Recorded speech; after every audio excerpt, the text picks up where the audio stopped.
What is going on YouTube? Bryce Builds It All, your favorite A&P, IA, and Part 147 instructor. And if you're new to the channel, I usually make videos about aircraft maintenance, how to become an aircraft mechanic, a lot of that kind of stuff. And occasionally I film videos from the house, working on my Mustang, my Miata, or my motorcycle, which is over here off of camera, and things like that. But in this video, I'm gonna kind of separate from that. I'm gonna do a little experiment video, see how this goes. And I wanna talk about 5 side hustles, maybe 4, we'll see. 5 side hustles you can do as a mechanic or just as somebody with some decent mechanical knowledge that you can get into, varying in price and cost. I'm gonna start at the cheapest, easiest to get into and step my way up from there. So if that interests you, as always, stick around.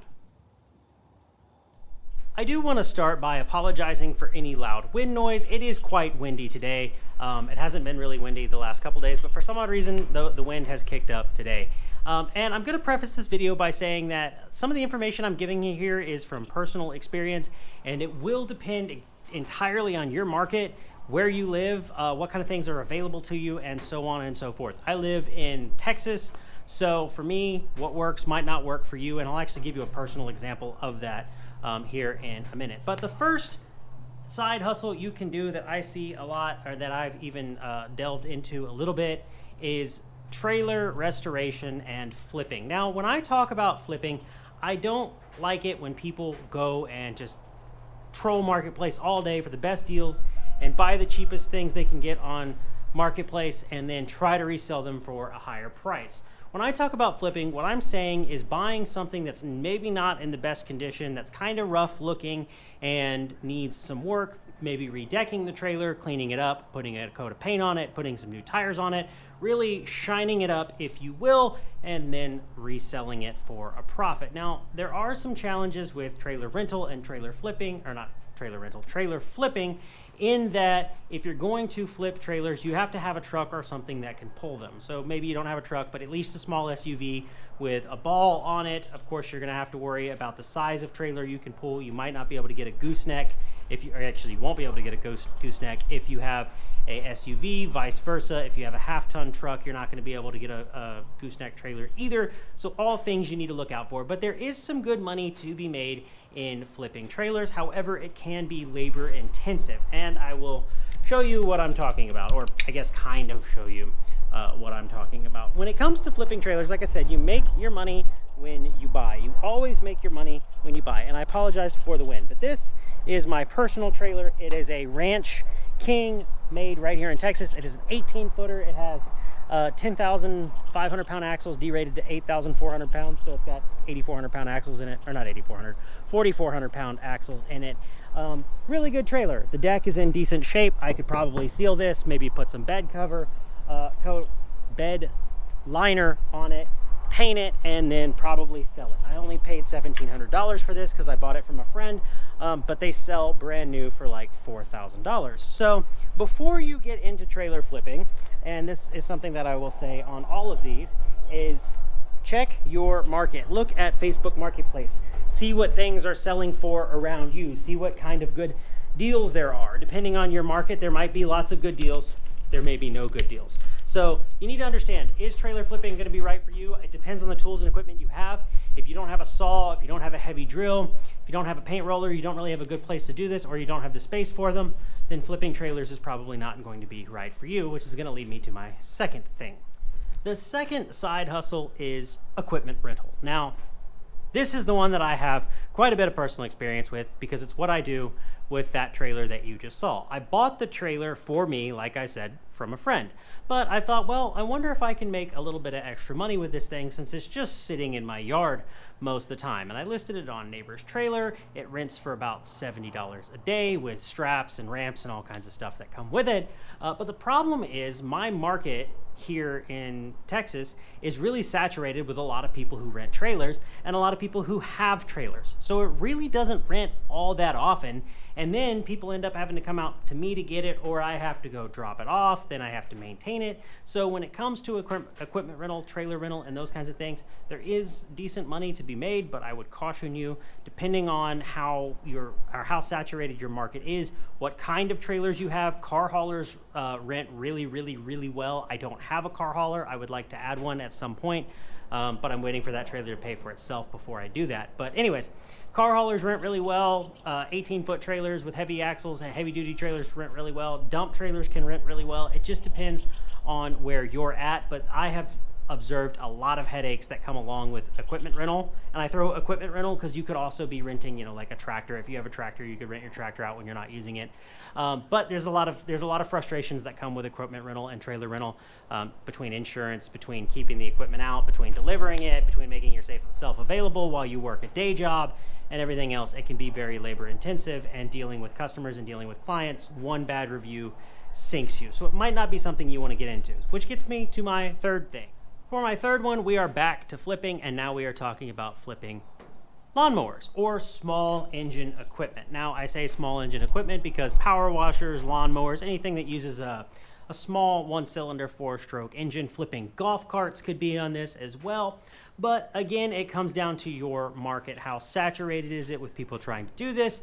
And of course, looking out for markets, or I should say looking out for the good deals on Marketplace, trolling all day, waiting for things to come up. And what you're looking for is things that have maybe need a carburetor, crank, no starts, that kind of thing, if you will. And looking for those good deals that maybe just need a little bit of mechanical fixing, and then fixing them, cleaning the lawnmower up, throwing a coat of paint on it, maybe putting a new seat on it, spending a little bit of money, and then trying to resell a lawnmower. Now, just like buying and flipping trailers, you are going to make your money when you buy. The better price you can buy lawnmowers, golf carts, small equipment for, and then restore it, the least amount of money you spend buying it, the more amount of money you're going to make when you sell it. Now, also, you need to be buying things or looking for things that people actually want, obviously. If you are looking at a zero-turn mower, that is probably going to sell pretty quickly and pretty well. People like zero-turn mowers. If you're just looking at a push mower, you can go to Walmart and grab a push mower off the rack for like $80 brand new. It's obviously a little more than that. So you're going to want to approach with caution depending on what you buy. Same thing with like golf carts. Golf carts can get really, really expensive if they are electric and need a set of batteries. If they are gas and they need an engine rebuilt, so on and so forth. But people love their golf carts. I have personal experience on that as well. Allow me to introduce you to Miss Daisy, my 1986 Yamaha G1 two-stroke golf cart. And it is mint condition and we love it, but nobody's gonna wanna buy that if I sell it. It's kind of a niche market, so you need to be, like I said, aware of those things. Leads me to my very last side hustle, which again is flipping, and I'm going to include two of them together. So this is number 4 and number 5, and that is flipping cars and flipping motorcycles. Now, more importantly than trailers, and even more importantly than lawn equipment and golf carts, if you are flipping cars and or motorcycles, especially motorcycles, you need to make sure that you are buying them with clean titles. Clean titles. They can be a salvage title, I don't care, but as long as there is a clean title in the seller's name that you are getting it from. Nothing is more annoying than dealing with title jumping issues or people who lost the title, it's in their name, but they don't want to get a new one, which is really annoying to me when people say, I have the title's in my name, but I lost it, I'm not looking for it. I'm like, dude, all you got to do is submit an application to the DMV and they'll give you a brand new title for it, and then you can sell it with a clear blue title. But for some reason, people don't want to deal with things like that, and especially with motorcycles, they are very easily stolen. But just like before, you're looking for things that maybe aren't running, need the carbs rebuilt, need a battery, need a little bit of work here and there, and all of these things are a chance to hone your skills. Same thing can be said for cars. You're looking for cars that are dirty, that are full of trash, cars that haven't really been treated all that well. But again, things that people want, not luxury cars, not BMWs, not Mercedes, not things like that, just Mazdas, Toyotas, Hondas, decent little cars. Put a set of tires, put a battery, clean them up, detail them, crucially, detail them, make them clean. You make your money when you buy them. Now, buying and flipping cars and buying and flipping motorcycles is potentially where you could make the most amount of money as a side hustle, but in my personal experience, I've never done it to make money. I've always bought cars that I wanted. Like I used to have a 93 Miata. This is a 96 Miata behind me, but I used to have a 93 Miata that I got because I bought a Porsche 944 for $700 because the timing chain had popped. I rebuilt the engine, put a new head on it, all that, and ended up selling that Porsche for like $3,800, I think it was. Took all my money that I had made in profit and went and bought a $2,000 93 Miata and put 150,000 miles on the Miata. I did that again with, you know, something else. I can't remember what it was. And I've done the same thing with bikes. I've owned Harleys, I've owned my Suzuki GS, I've owned a lot of dirt bikes, but the risk is a lot higher. You're spending a lot more money up front to hopefully make a lot more money in the end, and sometimes it can bite you. I've been fortunate that I've only ever lost money twice in my life with a motorcycle. One of them was a 2008 Harley-Davidson Sportster / Nightster. Mine was a Nightster, and I drove it for probably about 6 to 8 months before it decided to let one of the cylinders go. I only paid $3,000 for it, or $3,500 for it, but the front cylinder let go and it ended up needing an engine rebuild, so I sold it for like $2,000. So I lost money on that one. And those kinds of things can happen to you. When you're dealing with things like lawnmower repair and when you're dealing with things like trailer flipping, the risk is a lot lower of something major going wrong.